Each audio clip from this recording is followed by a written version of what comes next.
How's everybody doing? This is Dominic Couzens and Matt Breitenbach of the Breitenbach Advisory Team, sitting here with Neda Navab, the president of Compass US, and we're talking about BAT Disrupt. And thank you first for sitting here with us. I am so excited to be here with both of you. Thank you. Yeah, we're excited. This is an exciting series, and we're talking about disruption in the real estate space, and being an industry leader, and having your finger on the pulse of the industry.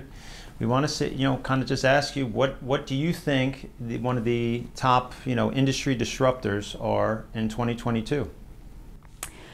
I think as we look back on the last 2 years, which have genuinely been transformational for this industry in ways that we could have never imagined, what we're seeing in other industries, I think, is only happening even more dramatically in real estate, which is that digital is transforming everything. If you think about how massively Amazon, which is already a massive company, grew, how much market share of wallet in your own daily habits they've consumed because of the user experience that they could create that was so seamless and end-to-end. And I think that's exactly what we're seeing in real estate, this digital transformation that is trying to take what is still candidly a pretty paper-driven, antiquated, complex process and make it just more seamless and integrated and connected and digital first. So I think that is probably one of the biggest things that we've started to see that I think is only going to get heightened over the next couple of years. Do you mind if I press you on this a little bit? Yeah. Being the president of the U.S. region, do you see that in one market more than the other? The East Coast versus the West Coast being more digital? Obviously Silicon Valley being on the West Coast. Do you see one? Is there a difference? It's a really great question.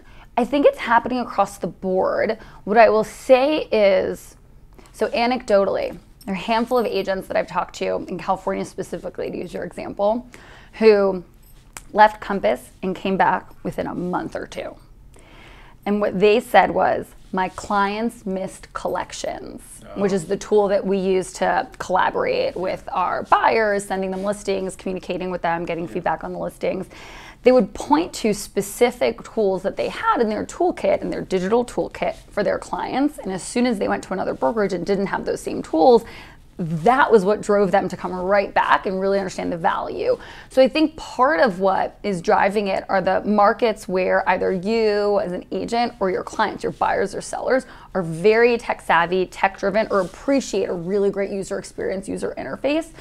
So I think it starts in those markets, but candidly, all of our expectations for what a great consumer experience is, across the US, are really changing and elevating, and the bar is getting raised every week, every month. When the apps you use in your personal life are getting better and more convenient, the apps you expect in these more complex elements of your life or in business, the bar is also getting raised for what you want from a user experience there too. Yeah, it's really good. We talk a lot about on our team about luxury experience and how to create that experience, how to create that client experience. That's a big thing for us, and how we mix technology and technology commerce offers just with personal relationships and touch points and systems and checklists and automation, all these things that we could really, because the experience is getting better. We're tapped into so much technology all the day, and where is that going? And I think, our question for you too is what's your prediction? Where do you think everything's going?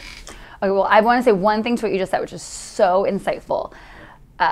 One of the other really interesting patterns, right, is as things are becoming really great from a digital perspective, there's also this appreciation for things that are analog. Yeah. I think about people who write handwritten notes today, right? Whereas all people did 4 years ago is email, and now all of a sudden we've come back, right? People who buy record players, right? Because they're, they have their Sonos or their, iPod or whatever, but they want that beautiful analog experience. And so I think part of what's so powerful, especially as you think about that luxury experience you want to create, is how can you marry the high tech and the high touch in a way that feels really differentiated. Not that one is better than the other, but how does each make the other even that much stronger, we use right? the synergy as a common word we throw around. Yeah. In the office. It's when life is when you go one far direction, it's going to swing back the other way, and that's why the pendulum is right when it gets so technological, so out there, but then you see it rolls back to a personal relationship on the other side of things, and we have seen that too. So it's a really interesting time, a lot of different ways from that, and then I never even pre-COVID, people didn't know how to really use Zoom now too, or FaceTime. Now they're FaceTiming, don't FaceTime me. Wait, hold on. Especially when you have children, wait, no, I don't need to see what's going on. So it's people are too comfortable almost in a way. Yeah, So absolutely. in the pipeline, do you have any predictions? Anything coming that you see as a disruptor in 5 years, 3 years? I'll throw two things at you. Okay. First is I think there's going to be a lot of innovation on the financing side of things. So we're already starting to see things like power buyers, right, that are helping buyers put all cash offers in front of a seller, especially in a market as competitive and heated as today. I think we'll just see more and more really interesting startups or even big financial institutions dip their toes into financing innovation to, again, like reduce that friction from the home buying and selling process. Or even, startups like Picasso that are doing fractional ownership, right? I think you'll just see a lot more innovation and investment, private capital going into really interesting financing solutions.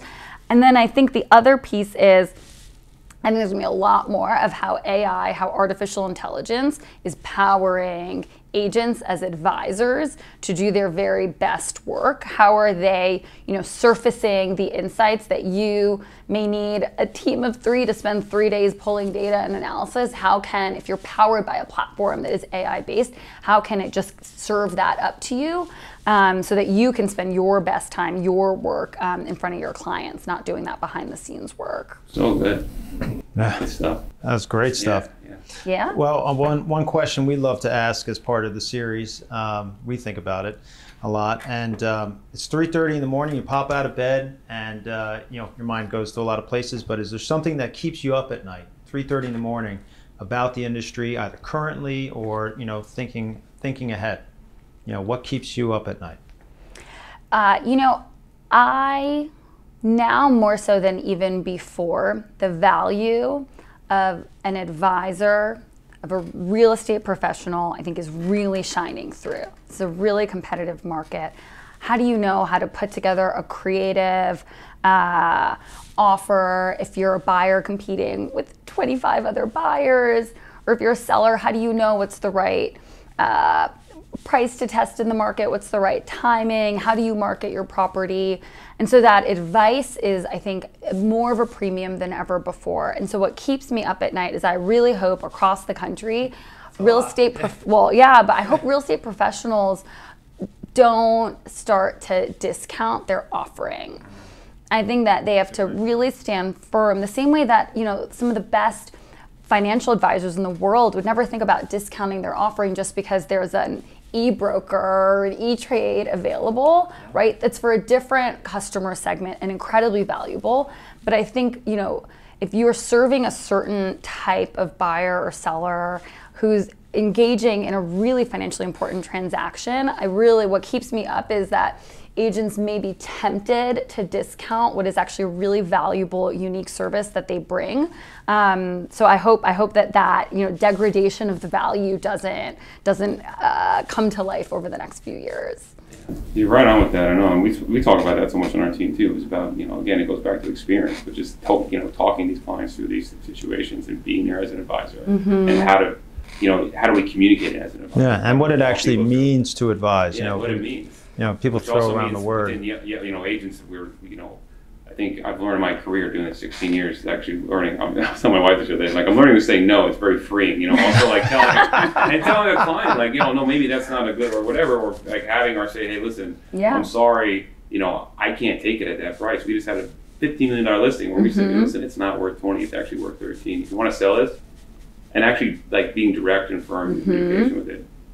I think that's where agents too, where it does take some of that learning and coaching for all of us too, to get into this space and this coming into this future, but being really direct with them. Because an advisor is going to tell you, it's like a doctor or a lawyer, right? It's got to tell you sometimes what you don't want to hear. Oh yeah, absolutely. And by the way, the best doctor in the world, the best surgeon in the world isn't going to discount their service to you just because WebMD exists, right? Take care of you, I want to take care of you in these ways. I think about that often as well. Yeah. That's what we work on too. This is how we're going to take care of you. This is our value proposition. This is how we're going to deliver this for you. And we're going to, it's not the price you want. We're going to get you this price, but this is how it's going to go down, and this is why it's going to happen.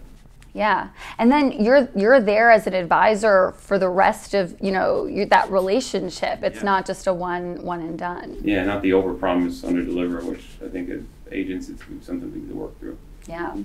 Well, we know you're so busy. Thank you so much for your time. Thank you This has both. been fantastic. This is so Thank you fun. for participating in part of the series, and more good stuff to come. Awesome. Thank you both. Thank you. This is great. I really appreciate it.